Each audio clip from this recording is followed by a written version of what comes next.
Hello, you're with Dion at HDpiano, and today we're learning how to play Colorblind by Counting Crows. In this part 1 video, we'll learn how to play the main riff of the song that goes through all of the verses as well as the intro. And the main riff, it sounds like this. 1, 2, 3, 4.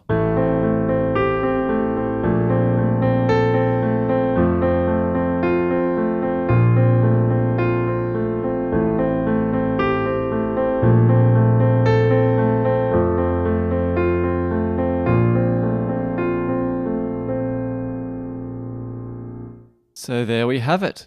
If you're a Counting Crows fan, you will love this song. It's a beautiful piano part and very repetitive, so it's very quick and easy to learn just for you. Now, as always, the rest of the song will be over at HDpiano, so follow me there after this first lesson. We're going to get stuck straight into learning this though, because, well, it's easy. This is a really easy one for you all to learn, so no excuses here. I'm going to start with the right hand, just around middle C. Middle C is right here on the piano. And we're going to be using that middle C as part of our main riff. We're going to be playing what we call an arpeggio in the right hand, which is effectively a chord that's broken up into individual notes. So instead of playing 3 notes at the same time, we might have one note and then the next note and then the next note, just in a different order rather than all together. So the first arpeggio we're playing starts with A, just below middle C, up to middle C, back down to A, back to C, and then all the way up to G above middle C. Then we're going to come back down via C, A, and C. So it's all A's and C's, except for that G that pops its head out on beat 3 of the bar. All of these notes I've been playing so far are being played on 8th notes. 1 and 2 and 3 and 4 and. And they're called 8th notes because we can fit 8 of them inside one bar of music. So, after we've gone through that first bar of music, the next bar is nearly identical, but we're heading up to an A rather than a G as our highest note. So one more time like that, we had A, C, and then all the way up to A above that C. So a bit of a leap there before coming back down. The third time through, we're going to play F as our top note. And then the fourth bar, instead of starting on A, we're going to start on the F and do that twice through.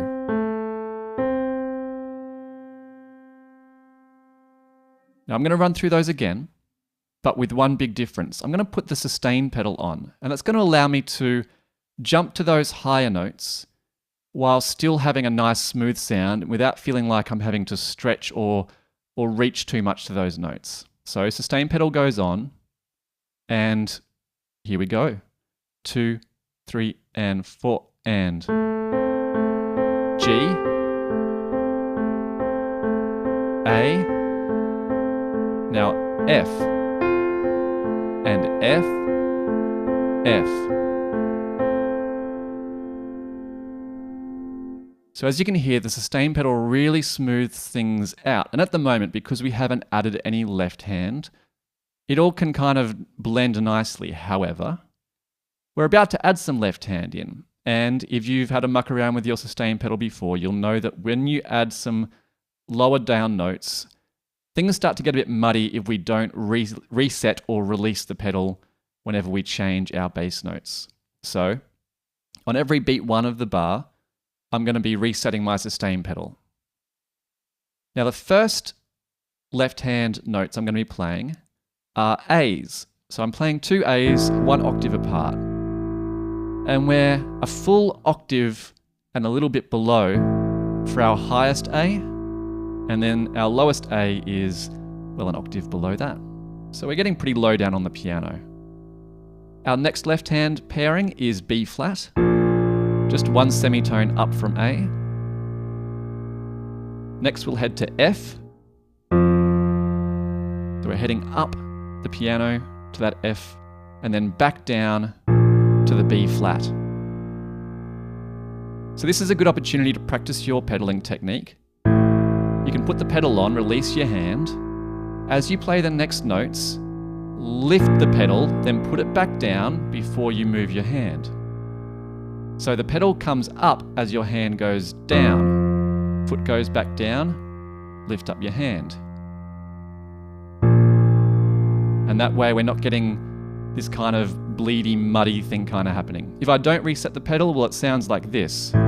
We'd have the A, and then the B flat, and then the F, and then the B flat again. It just all kind of turns into this big muddy soup. So we don't really want that. That's the benefit of resetting the pedal at the start of each bar. So when we have both hands together, starting with A in the left hand and our arpeggio in the right hand, we have 3 and 4 and up to G, B flat in the left hand, up to A, F in the left hand, to Fs, down to B flat in the left, A in the left hand, B flat in the left hand, A in the right hand, come up to F. I'm going to lead with F as we head to B flat in the left hand.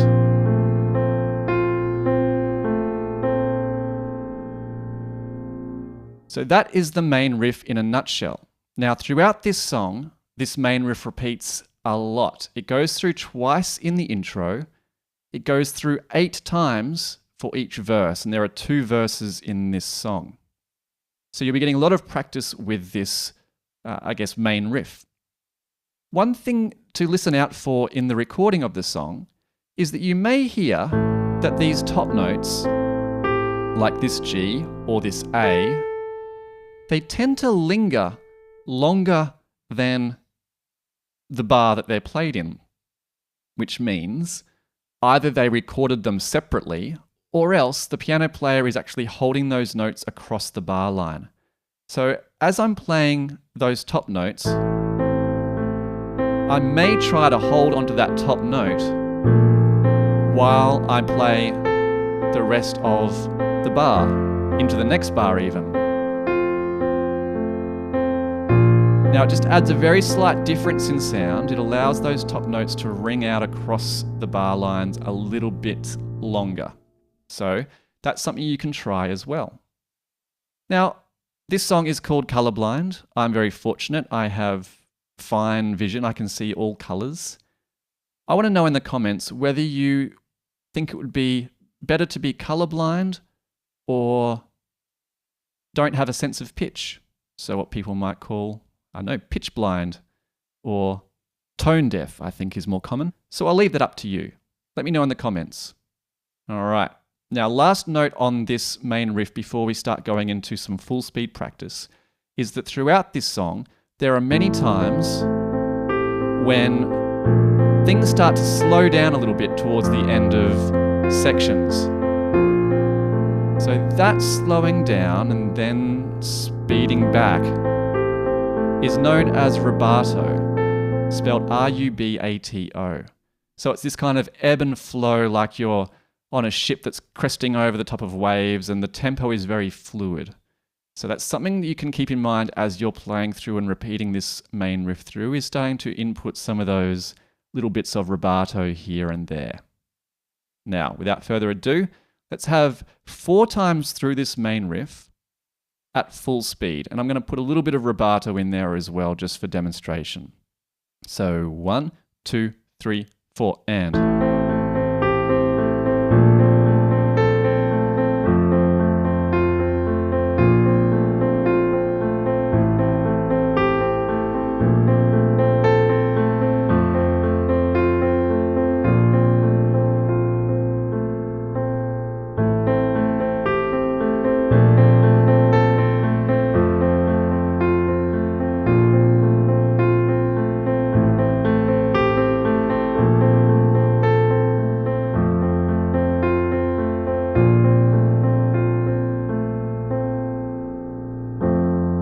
So there we go. The next part, over at HDpiano, make sure you're subscribed to our YouTube channel and you're following us on all your favorite socials at HDpiano. Any requests, send them our way at requests.hdpiano.com, and I'll see you here again very soon for your next lesson.